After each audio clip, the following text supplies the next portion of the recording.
ಎಲ್ಲರಿಗೂ ನಮಸ್ಕಾರ. ನಾನು ನಿಮ್ಮ Sunita Prakash. Welcome back to my channel. ಸ್ನೇಹಿತರೆ, ನಾನಿವತ್ತು ನಮ್ಮ ಮಲೆನಾಡಿನ ಶೈಲಿಯಲ್ಲಿ ಮಾಡ್ತಕ್ಕಂತಹ ಚಿಕನ್ ಸಾಂಬಾರನ್ನು ಯಾವ ಥರ ಮಾಡ್ತಾರೆ ಅಂತ ನಾನು ನಿಮಗೆ ತೋರಿಸ್ಕೊಡ್ತಾ ಇದ್ದೀನಿ. ನಮ್ಮ ಮಲೆನಾಡಿನ ಚಿಕನ್ ಸಾಂಬಾರನ್ನ ವಿಶೇಷ ಏನಂತ ಅಂದರೆ, ಕೊಬ್ಬರಿ ಎಣ್ಣೆಯನ್ನು ಬಳಸಿ ಇಲ್ಲಿ ನಾವು ಚಿಕನ್ ಸಾಂಬಾರನ್ನು ಮಾಡ್ತೀವಿ. ಟೇಸ್ಟ್ ಕೂಡ ತುಂಬ ಚೆನ್ನಾಗಿರುತ್ತೆ. ನಮ್ಮ ಮಲೆನಾಡಿನ ಭಾಗದಲ್ಲಾದರೆ ನಾಟಿ ಕೋಳಿ ಸಿಗುತ್ತೆ, ಅದರಲ್ಲಿ ಈ ಥರ ಸಾಂಬಾರು ಮಾಡ್ತಾರೆ. ನಾನಿಲ್ಲಿ ಮಾಮೂಲಿ ಕೋಳಿಯಿಂದನೇ ಈ ಸಾಂಬಾರನ್ನು ಮಾಡಿದ್ದೀನಿ. ಹಾಗೆ ನಾವಿದನ್ನು ಇಲ್ಲಿ ಕೋರಿ ರೊಟ್ಟಿಯೊಂದಿಗೆ ಸರ್ವ್ ಮಾಡಿದ್ದೀವಿ. ಇದ್ರ ಜೊತೆಗಿನ ಕಾಂಬಿನೇಷನ್ ತುಂಬ ಚೆನ್ನಾಗಿರುತ್ತೆ. ಇದು ನಮ್ಮ ಮಲೆನಾಡಿನ ಅಕ್ಕಿ ಕಡುಬು, ನೀರು ದೋಸೆ, ಹಾಗೆ ಇಡ್ಲಿ, ಇದೆಲ್ಲದಕ್ಕೂ ಕೂಡ ತುಂಬ ಚೆನ್ನಾಗಿರುತ್ತೆ. ದೋಸೆಗೂ ಕೂಡ ನೀವು ಈ ರೀತಿಯಾಗಿ ಒಂದ್ಸರಿ ಮಾಡ್ಕೊಂಡು ನೋಡಿ. ನೀವು ಬೇರೆ ಬೇರೆ ರೀತಿಯಲ್ಲೆಲ್ಲ ಈ ಸಾಂಬಾರನ್ನು ಮಾಡಿರ್ತೀರ.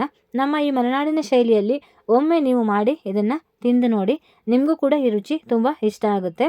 ಹಾಗೆ ಸ್ನೇಹಿತರೆ, ಯಾರೆಲ್ಲ ನನ್ನ ಚಾನಲ್ನ ನೋಡ್ತಿದ್ದೀರಾ ದಯವಿಟ್ಟು ಸಬ್ಸ್ಕ್ರೈಬ್ ಮಾಡ್ಕೊಳ್ಳಿ, ಬೆಲ್ ಬಟನ್ನ ಕ್ಲಿಕ್ ಮಾಡಿ, ನನ್ನ ವೀಡಿಯೋ ಇಷ್ಟ ಆದ್ರೆ ಒಂದು ಲೈಕ್ ಕೊಡಿ, ಹಾಗೆ ನನ್ನ ವೀಡಿಯೋನ ಶೇರ್ ಮಾಡಿ. ಏನೇನು ಪದಾರ್ಥಗಳು ಬೇಕು ನೋಡ್ಕೊಳ್ಳೋಣ ಬನ್ನಿ. ನಾನಿಲ್ಲಿ ಒಂದು 12ರಿಂದ 15 ಬ್ಯಾಡಗಿ ಮೆಣಸು ತೊಗೊಂಡಿದ್ದೀನಿ.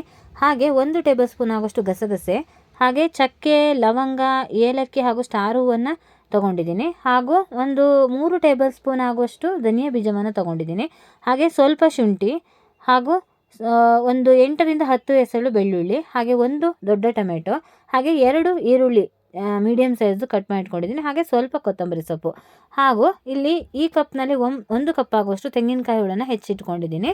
ಇದಿಷ್ಟು ಮಸಾಲೆಗೆ ಬೇಕಾಗುವಂಥದ್ದು. ನಾನಿಲ್ಲಿ ಸಾಂಬಾರಿಗೆ ಬೇಕಾಗಿ 1.5 kg ಆಗೋಷ್ಟು ಚಿಕನನ್ನು ತೊಗೊಂಡಿದ್ದೀನಿ. ಹಾಗೆ ಈ ಚಿಕನ್ಗೆ ಒಗ್ಗರಣೆಗೆ ಬಂದು ನಮ್ಮ ಮಲೆನಾಡಿನ ಪಲಾವ್ ಎಲೆ ಸ್ವಲ್ಪ, ಹಾಗೆ 1 ದೊಡ್ಡ ಸೈಜ್ ಈರುಳ್ಳಿಯನ್ನು ತೆಳುವಾಗಿ ಕಟ್ ಮಾಡಿ ಇಟ್ಕೊಂಡಿದ್ದೀನಿ.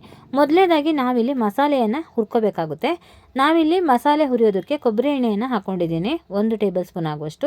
ಇದರಲ್ಲಿ ಫಸ್ಟು ಒಣಮೆಣಸಿನಕಾಯಿ ಅಥವಾ ಬ್ಯಾಡಗಿ ಮೆಣಸನ್ನು ನಾವು ಚೆನ್ನಾಗಿ ಹುರ್ಕೋಬೇಕು. ನಂತರ ಇದಕ್ಕೆ ನಾನಿಲ್ಲಿ ಧನಿಯಾ ಕಾಳು, ಹಾಗೆ ಚಕ್ಕೆ, ಲವಂಗ, ಏಲಕ್ಕಿ ಹಾಗೂ 1 ಸ್ಟಾರ್ ಹೂವು ಇದನ್ನು ಹಾಕಿ ಚೆನ್ನಾಗಿ ಫ್ರೈ ಮಾಡ್ಕೊತಿದ್ದೀನಿ. ಇಲ್ಲಿ ನಮ್ಮ ಮಲೆನಾಡಿನ ಸಾಂಬಾರಿನಲ್ಲಿ ನಾವು ಮಸಾಲೆಯನ್ನು ಹೆವಿಯಾಗಿ ಹೆಚ್ಚಾಗಿ ಬಳಸೋದಿಲ್ಲ. ಹಾಗಂದರೆ ಇದು ತಿನ್ನಬೇಕಾದ್ರೆ ನಮಗೆ ತುಂಬ ಹೆವಿ ಅಂತ ಅನಿಸೋದಿಲ್ಲ.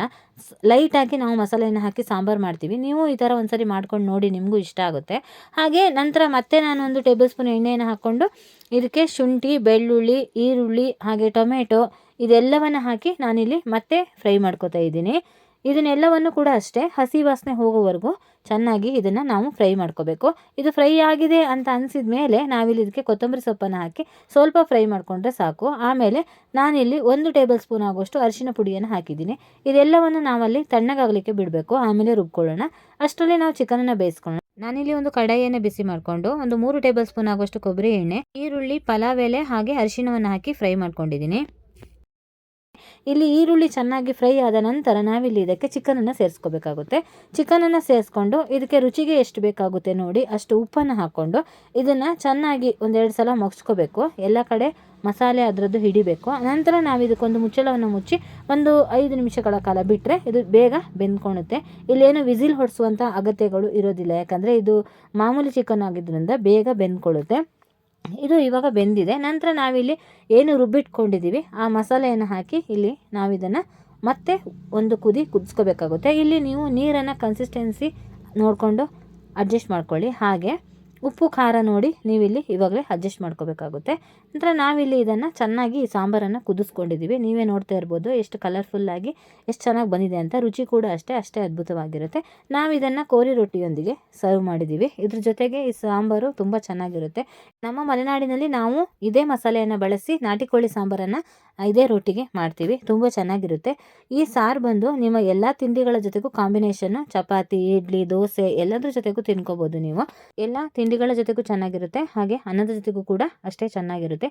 ನೀವು ಈ ರೀತಿಯ ನಮ್ಮ ಮಲೆನಾಡಿನ ಶೈಲಿಯಲ್ಲಿ ಒಂದು ಸಾರಿ ಚಿಕನ್ ಸಾಂಬಾರನ್ನು ಮಾಡಿ ನೋಡಿ, ಖಂಡಿತ ನಿಮಗೆ ಇಷ್ಟ ಆಗುತ್ತೆ. ಹಾಗೆ ಸ್ನೇಹಿತರೆ, ವಿಡಿಯೋ ಇಷ್ಟ ಆಗಿದ್ದರೆ ಒಂದು ಲೈಕ್ ಕೊಡೋದನ್ನು ಮರಿಬೇಡಿ. ಮುಂದಿನ ವಿಡಿಯೋದಲ್ಲಿ ಮತ್ತೆ ನಾನು ನಿಮಗೆ ಸಿಗ್ತೀನಿ. ಧನ್ಯವಾದಗಳು.